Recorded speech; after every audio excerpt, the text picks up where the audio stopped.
Jon Kuzma from EndZoneBlog.com here, and this is the Step Your Game Up YouTube show.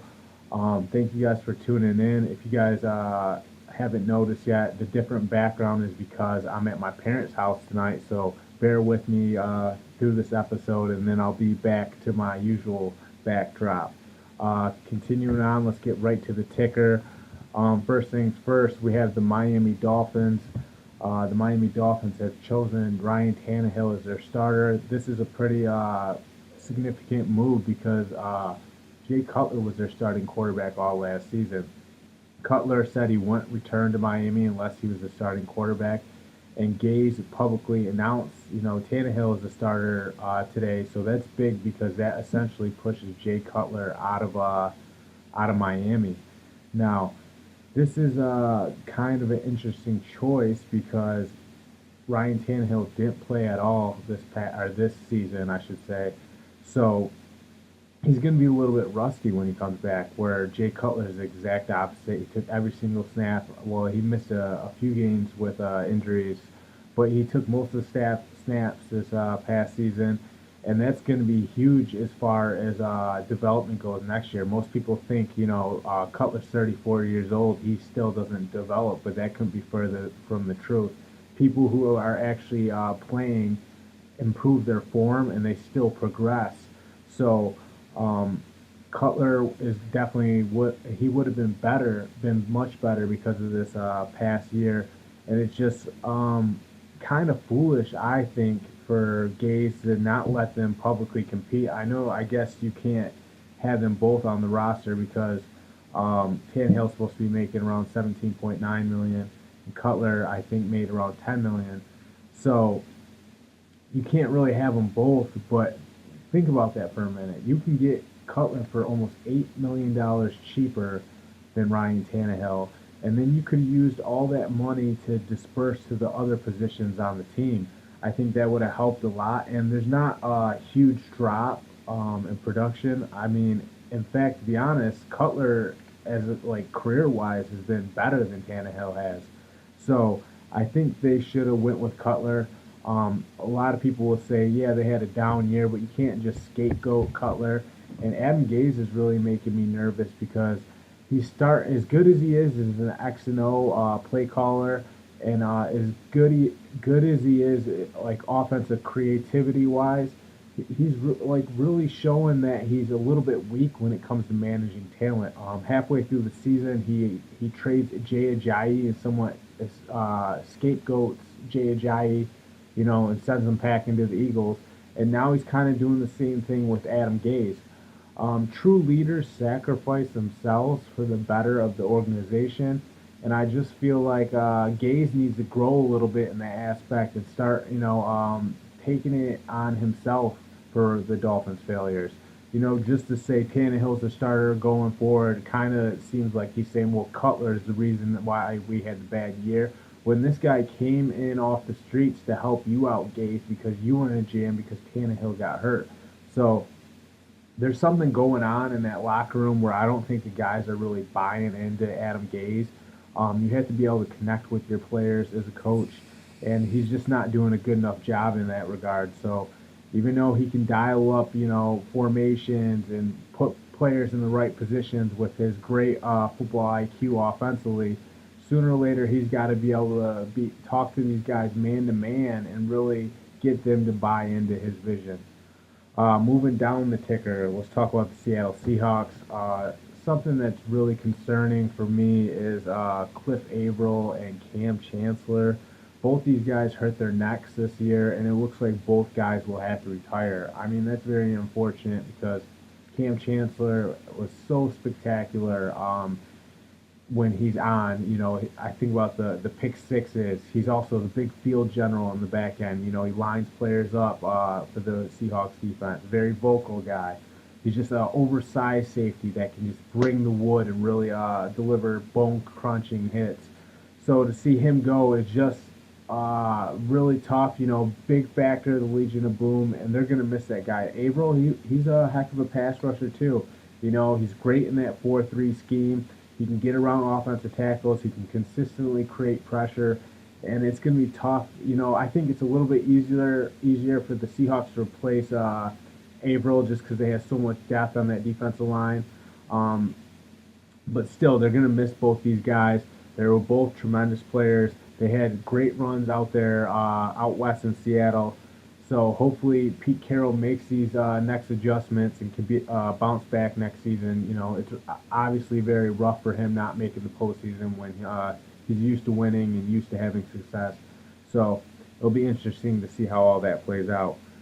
One other thing I should mention about Seattle is they have absolutely no running game at all. Russell Wilson led the team in rushing yards, and there was only one player who scored a rushing touchdown besides Russell Wilson. That was J.D. McKissick.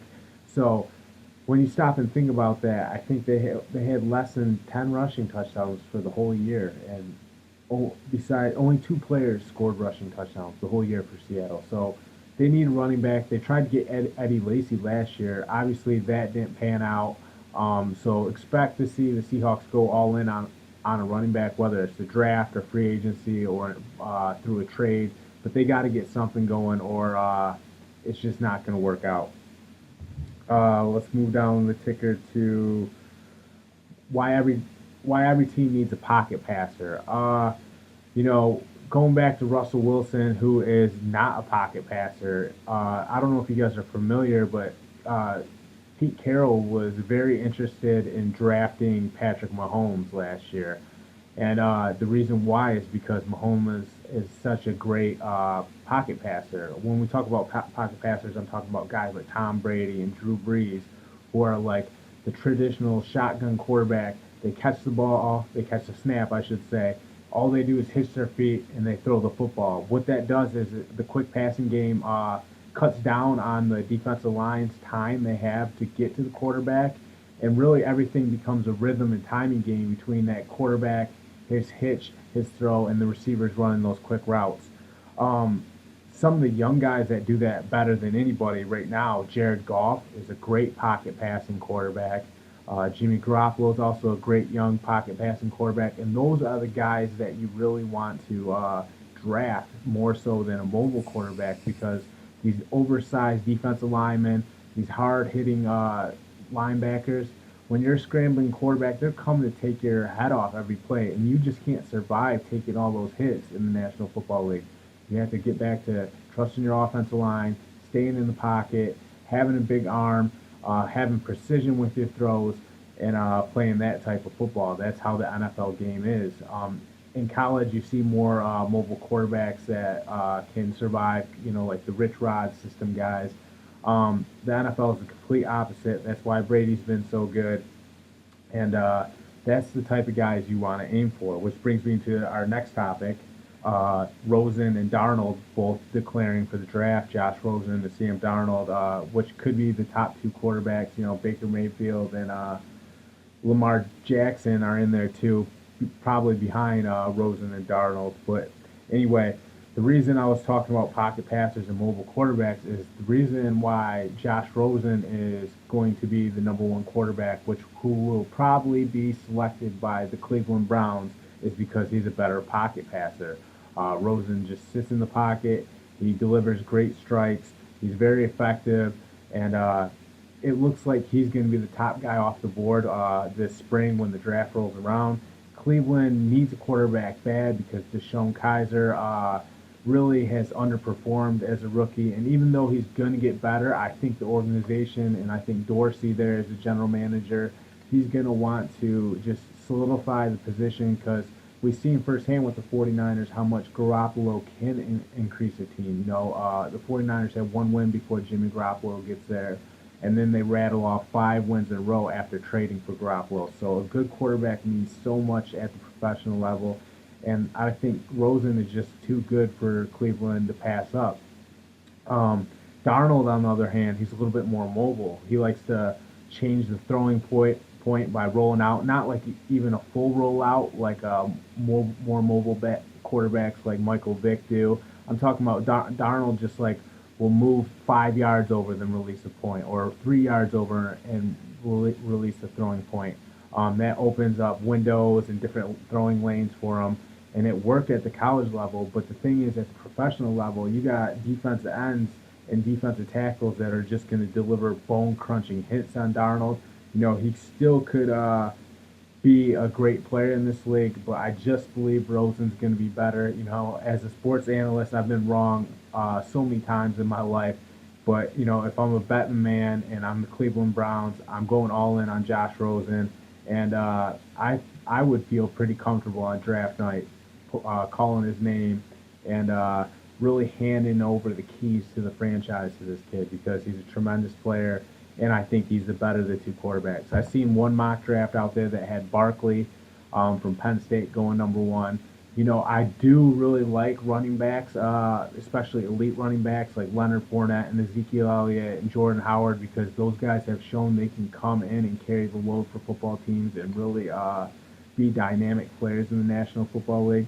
So Barkley would be a great pick, but I just think Cleveland needs to go Rosen. They need a face of their franchise, and they need a savior. I hate to put that on someone, especially a young kid coming right out of college, but this is a business. It's not college. It's not high school anymore. Sometimes you have to be willing to rise up to the pressure, and hopefully Josh Rosen is cut out for that role.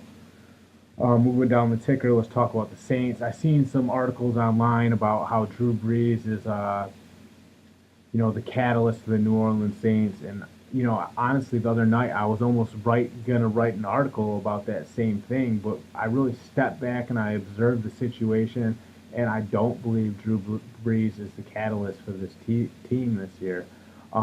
Clearly, when you plug in the tape and watch the film, Mark Ingram and Alvin Kamara are the lifeblood of the New Orleans Saints. Their defense has improved a lot too, and that's been a huge factor in their improvement. But I would have to say that Mark Ingram, who's he's coming off back-to-back 1,000 yard seasons. So he's got two consecutive 1,000 yard seasons, and he had 1,124 yards this year and 12 rushing touchdowns. That's a great output from the lead back role. And that's not all they got on the ground. Alvin Kamara was also spectacular. He had 728 yards and 8 touchdowns. So you're talking about 20 touchdowns between two running backs. So it's clear the Saints get it done with the running game, and then Drew Brees plays off of that. That's actually a more ideal system because you shouldn't have to put it all on your quarterback to make plays. When you can trust your running game and you can trust your defense and play fundamental football, you can actually extend the life of an older player like Brees because now you're cutting down on hits because he's not dropping back on every play. And he doesn't have to do it all. There's not as much pressure on him. And let's be honest, Brees threw for 23 touchdowns and 8 interceptions this year. So his numbers were a little bit down for his own standards. But if he gets a Vince Lombardi trophy, I don't think Drew Brees is going to be complaining too much. Moving down the ticker, we have McVay for Coach of the Year and Todd Gurley for MVP. Sean McVay, rookie coach, young guy, young coach, great offensive-minded coach.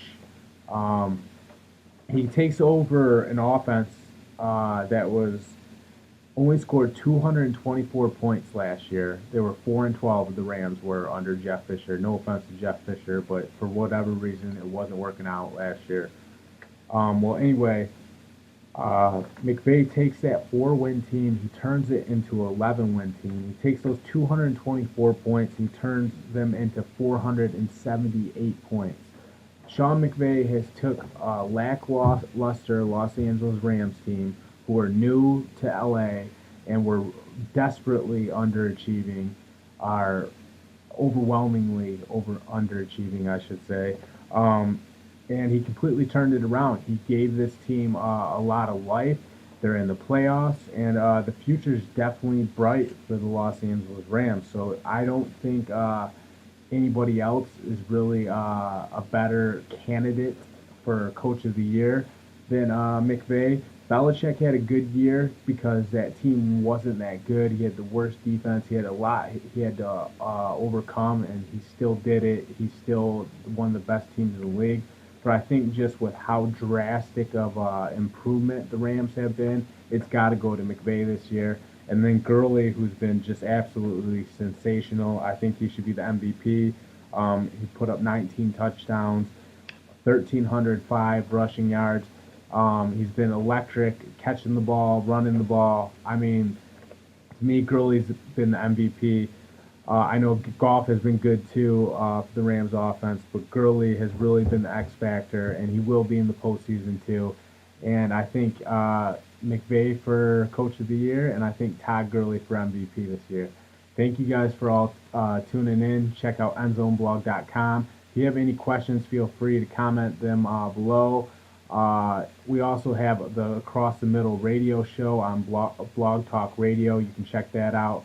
But I hope you guys all have a great night and enjoy these playoff games this weekend. It's going to be pretty special.